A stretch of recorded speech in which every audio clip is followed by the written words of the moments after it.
Om Namo Bhagavate Vasudevaya. Om Namo Bhagavate Vasudevaya. Om Namo Bhagavate Vasudevaya. Om Agyanati Mirandasya Yananjana Chalakaya Chaksurum Militam Yena Tasmai Shri Gurave Namaha. Vamos ler no sânscrito.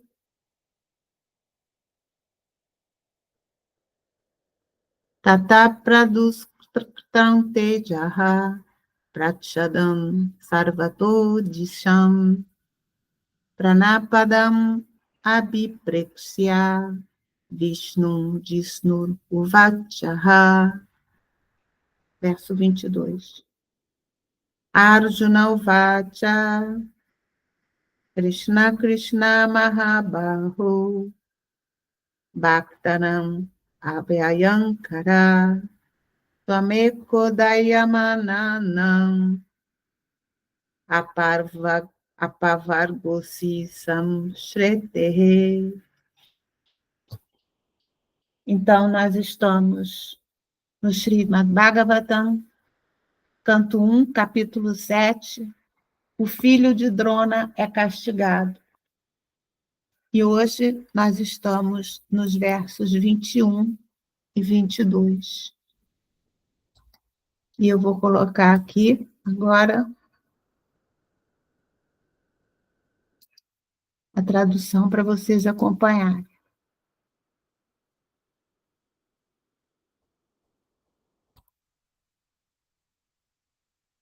Verso 21. Nisso, uma luz brilhante espalhou-se por todas as direções. Era tão aterradora que Arjuna pensou que sua própria vida estava em perigo. E assim, ele começou a dirigir-se ao Senhor Krishna. Verso 22. Arjuna disse: Ó meu Senhor Shri Krishna, vós sois a toda poderosa personalidade de Deus. Não há limites para vossas diferentes energias. Portanto, somente vós sois competente para instilar destemor no coração de vossos devotos. Todos que estão nas chamas das misérias materiais podem encontrar o caminho da liberação apenas em vós. Repetindo, verso 21. Nisso, uma luz brilhante espalhou-se por todas as direções. Era tão aterradora que Arjuna pensou que sua própria vida estava em perigo. E assim, ele começou a dirigir-se ao Senhor Krishna. Verso 22. Arjuna disse: Ó meu Senhor Shri Krishna, vós sois a toda poderosa personalidade de Deus. Não há limites para vossas diferentes energias. Portanto, somente vós sois competente para instilar destemor no coração de vossos devotos. Todos que estão nas chamas das misérias materiais podem encontrar o caminho da liberação apenas em vós. Hare Krishna. Muito bem, então. Como a Devi ontem falou, né, na contextualização dos versos de ontem, foi dito que Ashvatthama, para se proteger de Arjuna, ele usou a última alternativa que ele tinha, né? A arma mais poderosa do universo, que é a Brahmastra. Só que tinha um detalhe, ele só conseguia ativar a arma, ele não conseguia neutralizar a arma.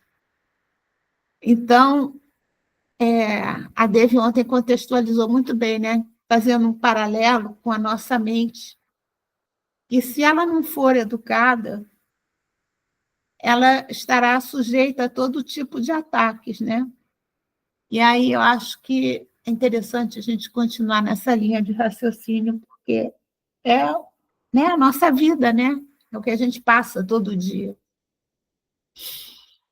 Então, a gente já sabe, né, que a gente fala tanto aqui, a gente já ouviu tanto, mas é sempre bom a gente repetir, porque a gente tem que repetir, que a gente sabe, já sabe que a nossa mente é como uma criança mimada. Ela só diz quero, não quero, gosto, não gosto, quero, não quero, gosto, não gosto. É assim. Igual criança de 8 anos. Assim, imagina a criança faz aquele. A mãe, né, faz o prato lindo de comida, super saudável, colorido. A criança dá aquele olhar assim, não quero. Aí a mãe fala, por que você não quer? A criança, porque eu não gosto. Quem já não ouviu isso, né? Ela nunca experimentou e já define que não quer e que não gosta. E a nossa mente é a mesma coisa. Ela precisa de uma mãe lá com discernimento. E quem é essa mãe? É a nossa inteligência.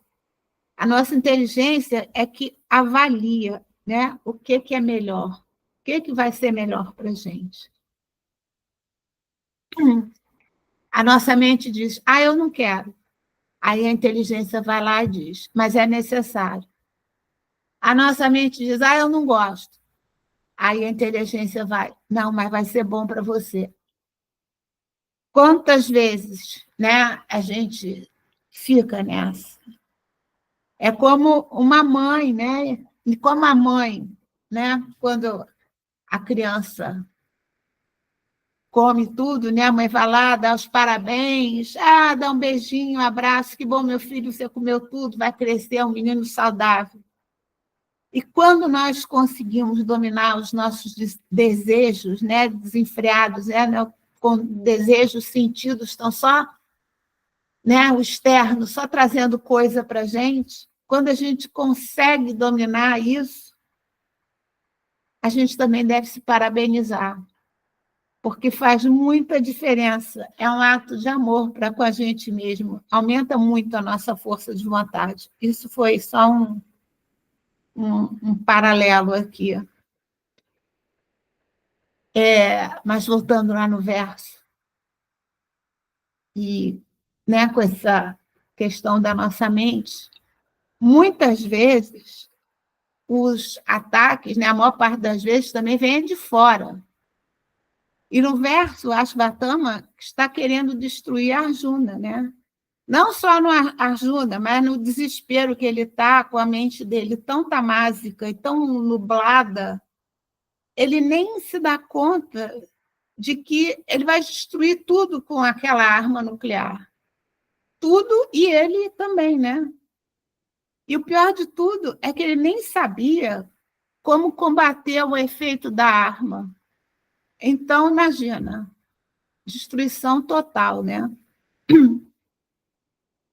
E a gente olha para nós, né? Quantas e quantas vezes nessa vida a gente já não foi atacado por inveja, por orgulho, até por maldade mesmo. E quantas vezes a gente teve que nos defender assim, bravamente para não sucumbir a esses desafios da vida.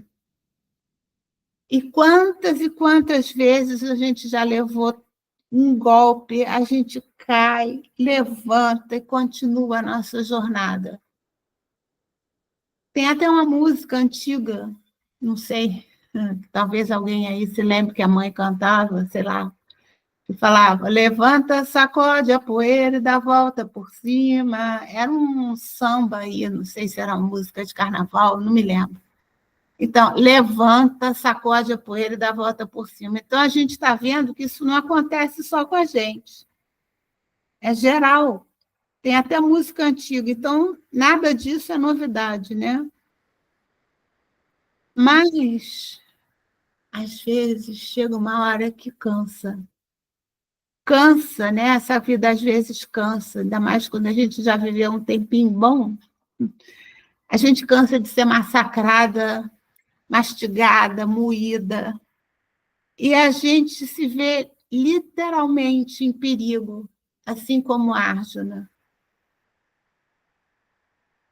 E quantas vezes, né, a gente se vê à beira do perigo, do desânimo, da tristeza, da depressão, da desesperança, né? E aí a coisa pega. Pega porque a gente já está cansado, desiludido, sem esperança. Está faltando aquela luz para trazer um brilho, né, para o nosso olhar. E aqui também era essa situação de Arjuna. Ele estava em perigo. E é aquela hora que a gente, né, numa situação dessas, pergunta: gente, qual o sentido disso tudo?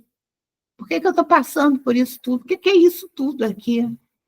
Garanto que vocês que estão aqui na sala já fizeram essas perguntas. E a gente se sente nesse deserto, né? Como diz aqui no verso, nas chamas das misérias desse mundo físico. É pesado isso, né? E é como Arjuna define tão bem aqui, as chamas das misérias desse mundo físico. E é nessa hora que a gente se rende ao Supremo, né? É a hora que nesse deserto que a gente está, a gente se rende, encosta a testa no chão e, como devotos completamente rendidos, a gente tem que pedir por coragem e proteção. E aí, quantas vezes, né? A gente já passou por isso, que é como um milagre, né? Quando a gente está de todo o coração, que a gente renuncia ao egocentrismo, à inveja, ao orgulho, à cobiça, tudo. Quando a gente literalmente purifica o coração, aí desperta a compaixão dentro de nós, desperta a compaixão em nós e nos demais ao nosso redor, né? Como é dito lá na oração da Torre dos Mantras. E aí é só aí que a gente começa a vislumbrar o poder de combater essas armas da destruição. Que Arjuna sabia, Arjuna era um grande devoto, e ele vai conseguir reverter esse processo de destruição causado por Ashwatthama. A gente vai ver daqui para frente. E a gente consegue fazer isso também. Combater o desânimo, a desesperança, a ansiedade. Tudo isso a gente consegue quando a gente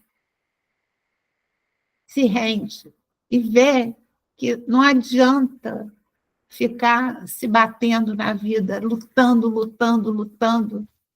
A gente não consegue sozinho. Essa rendição é o primeiro passo, porque além desse, a gente tem que continuar o caminho, né? E que é cultivar o conhecimento. E a gente está aqui nesse sadhana, e a gente deve acordar cedo para se ligar na frequência divina, né? Brahma Muhurta, Mahamantra, frequentar o sadhana com disciplina, com regularidade, estudar os textos sagrados. A Seva disponibiliza gratuitamente curso da Bhagavad Gita, curso de mantras, os estudos do tratado. Tudo isso é a chave, é como combater essa arma que destrói a gente, essas armas de destruição desse mundo dito material aqui. E aí nós vamos ficando cada vez mais empoderados e começamos, né, a compreender que essa história de nascer e morrer não é um bom negócio.